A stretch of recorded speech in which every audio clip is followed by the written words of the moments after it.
بسم الله الصلاة والسلام على رسول الله صلى الله عليه وسلم. السلام عليكم ورحمة الله وبركاته. Mata duree diliin koo jireenya kiyya irratti jeeqee jechuun isiniif qabannee dhiyaannee jira. Diliin koo jireenya kiyya irratti jeeqee jechuun keeni mala.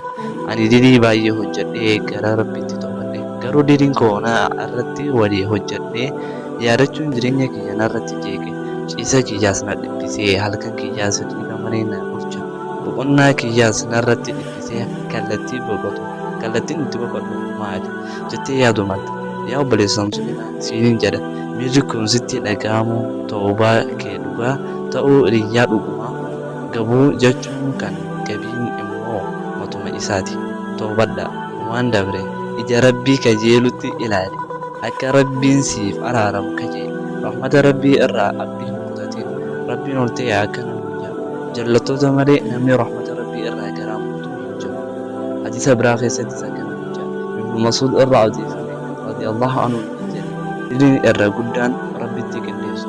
Tooftaa Rabbii irraa of amanu. Rahmata Rabbii irraa garaamuu fi mararata Rabbii irraa abdii kutachuudha. Hadiisaan Abdurrazzaaqitu gabaase. Haasamii fi Ibnu Kasiir sahiha godhaniiru. Muuminni sodaa fi kajeelaa jidduu ta'ee gara Rabbiitti dhiyaata. Yeroo gaarii keessa sababa wahiitiif jecha tokkoon isaanii kan biraa irra caalu yeroo abdii wahii hojjettee akka toobattuuf jecha kallattii sodaa baay'isi.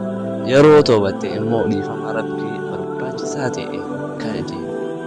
Wassalaamu alaikum warahmatullaahi wabarakaatuh.